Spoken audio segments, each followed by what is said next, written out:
What a fantastic result, not at the Vitality Stadium. We're joined by Stell, who's just left the stadium. Stell, starting lineup, what was your thoughts? Starting lineup was all wrong. Andy Carroll shouldn't have started the game. He looked laboured. He's not looking anything like fit after his injury. Clearly the injuries have taken its toll. It's really, I mean, it was a surprise that he started. It was a bigger surprise that Pellegrini didn't change it at half time, and he was still on the pitch in the second half. So Carroll, he doesn't play our style of football, and you could see the way that we were struggling to get the ball forward, that it was going to be an afternoon where it's going to be quite laboured, and it proved to be so. Couple of occasions, Matt, we've seen West Ham playing ball and trying to feed the ball, penetrate that defence, and a couple of times it did, but Carroll wasn't there, and a couple of times he was there, he just didn't have the pace to get anywhere near the ball. Do we have a point? Does he fit this system? Does he fit the Pellegrini style? No, he was almost like breaking up the play. There was times we were trying to play our intricate pass on the counter, and it comes into Carroll, and his first touch bounces about 3 foot away, and he's got a second touch on the third touch. By the time he's passed it off, everyone's reset again. He's not mobile enough or technical enough for the style of play we're playing now. Yeah. Which isn't his fault. Like, it's not his fault. He's always been that way. But Pellegrini shouldn't have started him. If that's the way he was going to play, he should have either played crosses into the box and long balls, in which case Carroll worked, or he should have started even Antonio up front. Would have worked out better than Carroll. Well, we've seen Antonio, obviously, he did start today. Stell, you're at the game today. What was the general chit-chat before the game? Well, I think, like I said, I think we're all actually quite surprised that Carroll was starting. And we looked across, we looked at the rest of the team, and we all said, yeah, okay, except that, Carroll looked like a square peg in a round hole. I'm not just going to blame Carroll because we didn't turn up today, to be honest. We certainly didn't turn up the way we did against Arsenal. But it was just, I think we were just all a bit surprised. It's what Matt said. I think we expected Antonio to start up front, and perhaps Snoddy start the game today, seeing as Arnautovic dropped out yesterday. But it's interesting, Dan Goals make a good point.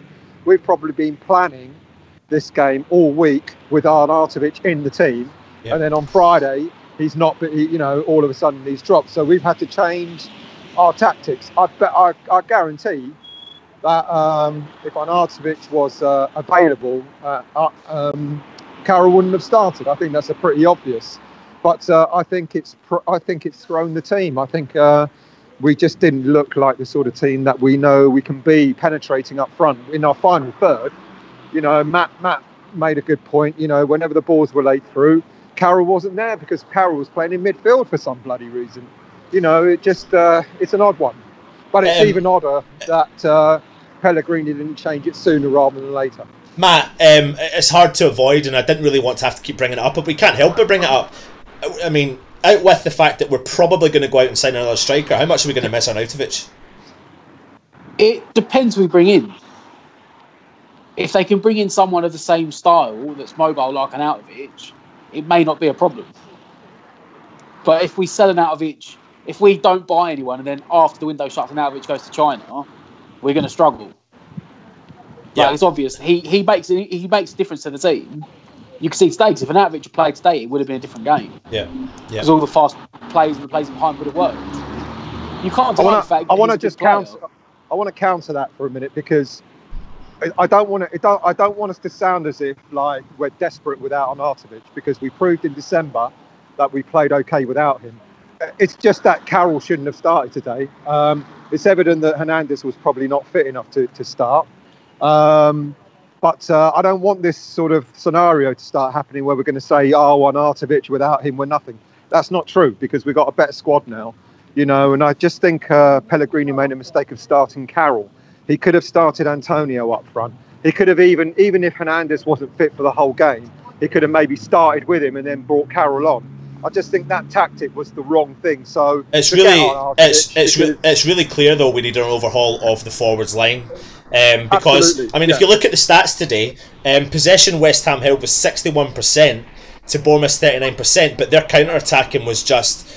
I mean, they had a flawless system. They looked dangerous every single time they attacked. I think you've seen in the second half when King got a hold of the ball. At one point, he literally penetrated our midfield, our defence. He penetrated everyone. And if it wasn't for last-ditch tackles in the box, the score could have been a little bit higher. But, I mean, listen, we had one attempt on goal today. One attempt on goal, which is embarrassing. It took to the 79th minute to have it. And Andy Carroll missed that chance from 1 yard out. Oh, mate. I mean, wait to see the replay still. I mean, I know you were at the stadium, but oh my god. It's harder to miss than it is to score. Yeah, it really is. He skied it from the goal line. He skied it from the goal line. Yard and a half out, and there's two guys in front of him, but all he needs to do is get his foot over it, put his laces through it, and he goes in the back of the net. Yeah. But because the defender's there, he's panicked, and he's like, I've got to side-foot it. He side-footed it, leaned back, and I saw a picture. And the thing is, it's not like it's close over the bar. Yeah. At the point it goes over the crossbar, it's like 4 or 5 yards over the bar. He literally hit it almost straight up in the air. Listen, that was the one chance we had, really. That was our one chance. I mean, and that is literally all we can talk about from West Ham's point of view. Still, Callum Wilson. I mean, we said it in our preview. You know, as soon as it was announced, because we all thought he wasn't going to make the game, and as soon as it was announced that he was playing, didn't you know he was going to fucking score? To be fair, it was a what a goal! Banger. What a goal! It was a banger. It was a banger, but he was given so much space. It was a lot of space, mate. Yeah. You know, I mean, the technique to hit that on the half volley, and he just crashed that into the top corner. But listen, as Stell said though, the counter-attacking situation was my biggest issue today, because every time they counter-attacked, they seemed to be 4-on-2. We committed so many men forwards that we were literally getting caught like with 4-on-2 every single attack, which led to their second goal, unfortunately.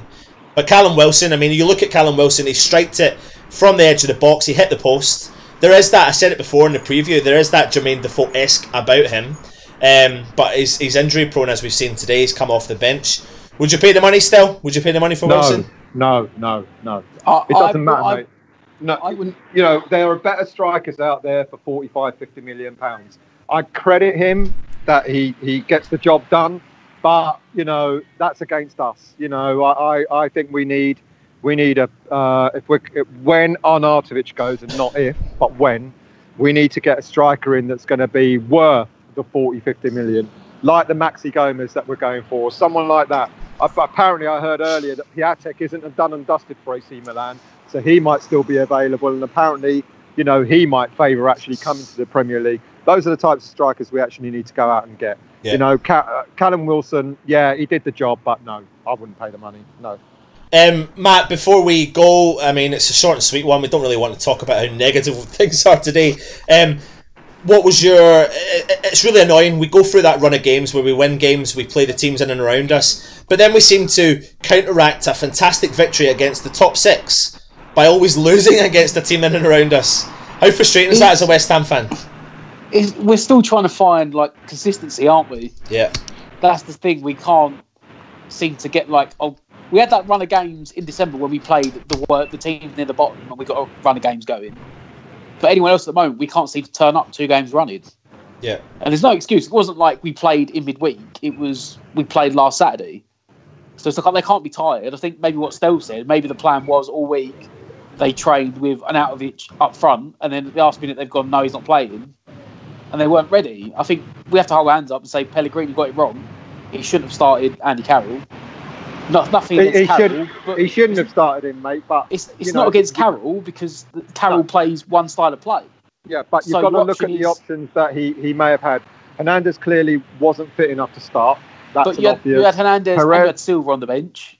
Yeah, but you had Antonio. Yeah, I think Antonio should have played up front with Snodgrass out wide. I'm not quite sure why Snodgrass has been dropped from the starting 11. When we changed it the second half to 4-4-2, and he had Antonio and Hernandez up front, we were more penetrated. Yeah. Listen, so even if he was playing Carroll, we should have played a 4-4-2 with someone else up front with him. Before we go, Stel, what was your thoughts on Nasri?